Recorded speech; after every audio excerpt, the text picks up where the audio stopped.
The rain hadn't stopped since morning. It fell in thin, cold lines that blurred the marble driveway and turned the world grey. Sana stood just beyond the tall iron gates of her in-laws' mansion, her small suitcase resting beside her feet like a silent witness. Her fingers trembled, but not from the cold. It was the kind of trembling that came when something inside you finally cracked. "You brought nothing into this house," her mother-in-law had said, her voice sharp and polished like the diamond ring on her finger. "And you will leave with nothing." Sana had looked at her husband, Arman, waiting, begging for him to say something, to defend her, to at least meet her eyes. But he had stared at the floor, jaw tight, hands in his pockets. The silence from him hurt more than the insults. 5 years of marriage ended not with a fight, not with a conversation, but with a door closing behind her.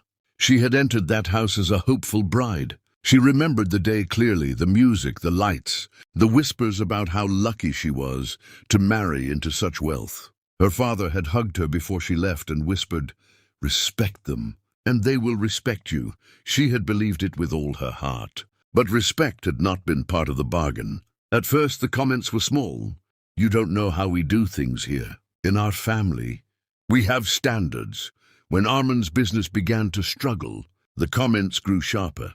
"Since she came, nothing has gone right. Some people bring misfortune. Bad luck, that's what they called her, as if she were a storm that had wandered into their perfect sky. When the business finally collapsed, the blame landed fully on her shoulders. No one mentioned risky investments. No one mentioned poor decisions. It was easier to point at the girl from a modest background and call her unlucky. That morning, her suitcase had been placed by the door before she even came downstairs. The humiliation burned deeper than the rain soaking into her clothes. She picked up the suitcase now and began walking. She didn't know where she was going. She only knew she couldn't stay there another second.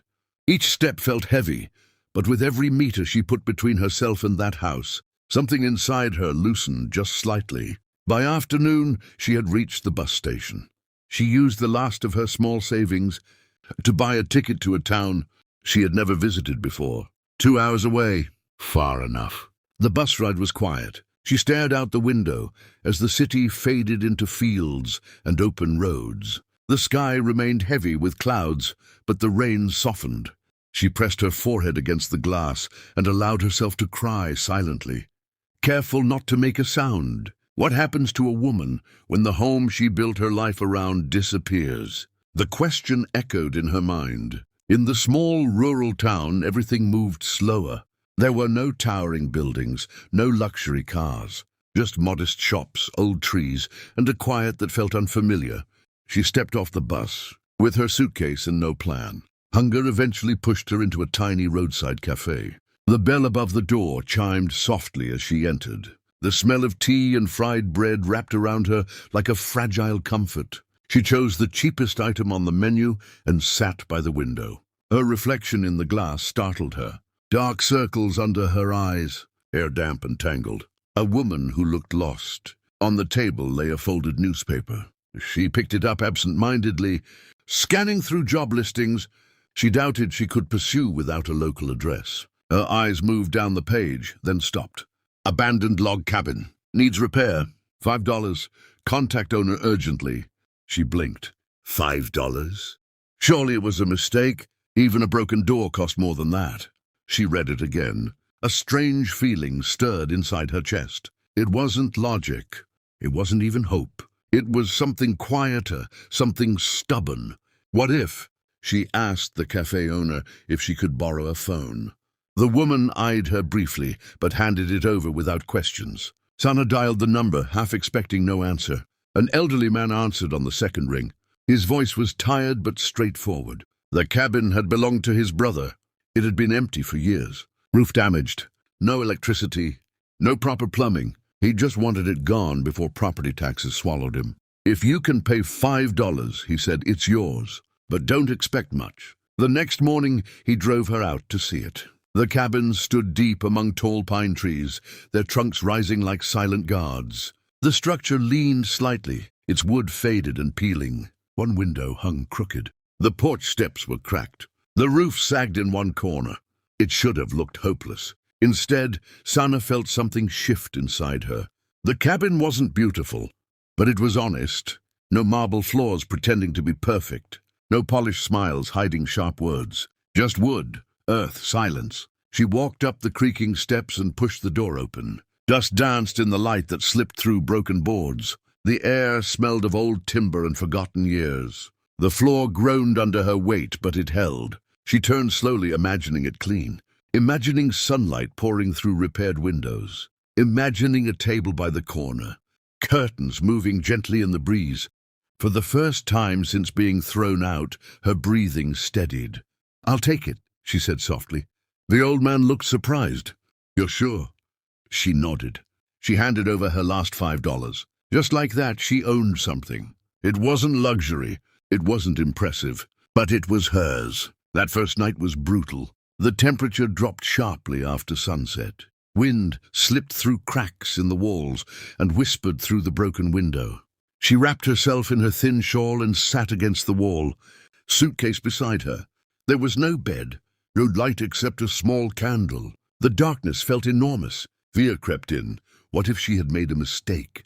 What if she couldn't fix this place? What if she failed again? But then she remembered the mansion, the cold looks, the suffocating silence. Here the silence felt different.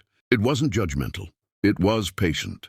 She lay down on the wooden floor, staring at the faint outline of the ceiling beams. Tears slipped from the corners of her eyes, but they were quieter now. Not desperate, not broken, just releasing. In that fragile moment, she made herself a promise. No more waiting for someone to believe in her. No more shrinking to fit into someone else's expectations. If this cabin was broken, she would fix it. If she was broken, she would fix herself too. The wind howled outside, but inside that fragile wooden structure, something new had been born.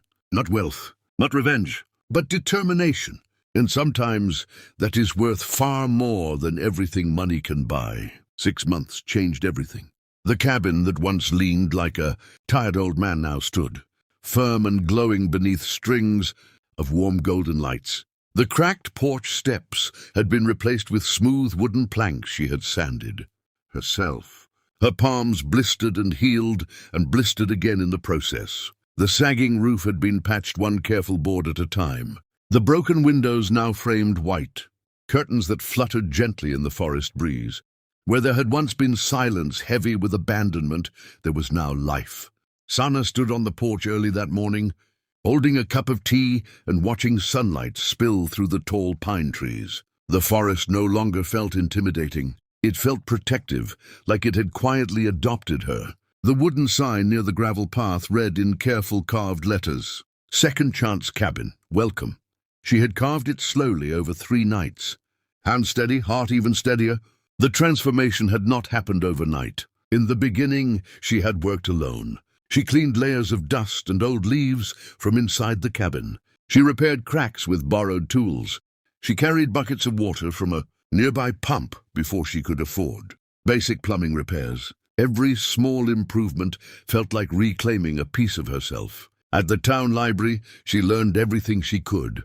Carpentry basics, budget renovation ideas, gardening techniques. She watched free tutorials and took notes in a small notebook she kept in her pocket. The librarian had started smiling at her after seeing her show up every day with quiet determination. When the walls were finally painted a soft cream, color using discounted paint cans she had mixed herself, she felt something inside her brighten too. She found discarded furniture behind local shops and restored each piece carefully. A scratched wooden table became the centerpiece of the cabin's small living area. An old rocking chair, once unstable and neglected, now sat proudly near the window. And then, almost without planning it, she began documenting the process. She borrowed a basic camera from the cafe owner who had once lent her a phone.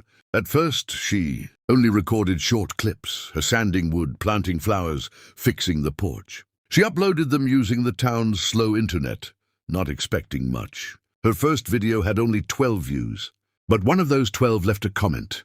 "Watching you rebuild this place makes me feel like I can rebuild my life too." She read that sentence 3 times. It wasn't just about the cabin anymore. She began speaking in her videos softly, honestly. She didn't mention her in-laws. She didn't speak about being thrown out. She simply talked about starting over. Sometimes, she said in one video, wiping sweat from her forehead, when everything is taken away, you finally see what you can build with your own hands. People listened. The views slowly increased. Hundreds turned into thousands. Messages poured in from strangers who felt inspired by her quiet strength. Some shared their own stories of loss. Some asked for advice. Some simply said thank you. When she planted wildflowers around the cabin and showed the before and after transformation, the video spread beyond her small circle. A travel blogger shared it, then another. One morning she woke up and saw 50,000 views. She sat on the edge of her modest bed.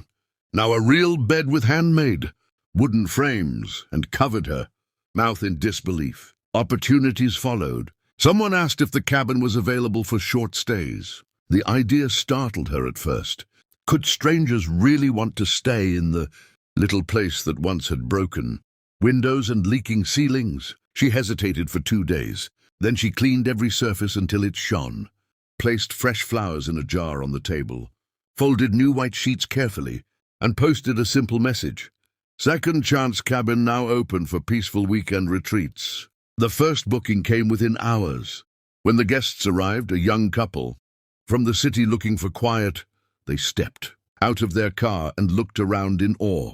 The golden lights glowed against the evening sky. The scent of pine filled the air. The small garden bloomed with color. "This is beautiful," the woman whispered. Sana felt something unfamiliar swell in her chest. Pride, not borrowed status, not someone else's wealth. Her own work. The couple left glowing reviews online. More bookings followed. She reinvested every dollar carefully. She added small, thoughtful touches. A fire pit with wooden benches, handmade mugs for morning tea, a notebook inside the cabin where guests could write reflections. That notebook filled quickly with words like healing, peace, hope. Within months, she had saved enough to repair a second small structure nearby, then a third. Each one carried the same warmth, the same quiet message. Beginnings are possible. Local newspapers reached out to feature her story. Then a regional magazine. She posed for photographs in front of the cabin, sunlight catching in her hair, confident, steady in her posture. Still, she never spoke about revenge. Then one afternoon, as golden light spilled across the gravel path, a sleek black luxury car rolled slowly toward the entrance. She recognized it immediately. Her breath caught. Her parents-in-law stepped out first. They looked smaller somehow, not physically but in presence. The sharpness in their posture had softened. Orman stepped out last, adjusting his jacket, eyes scanning the cabins in disbelief. They had seen the articles. They had watched the videos.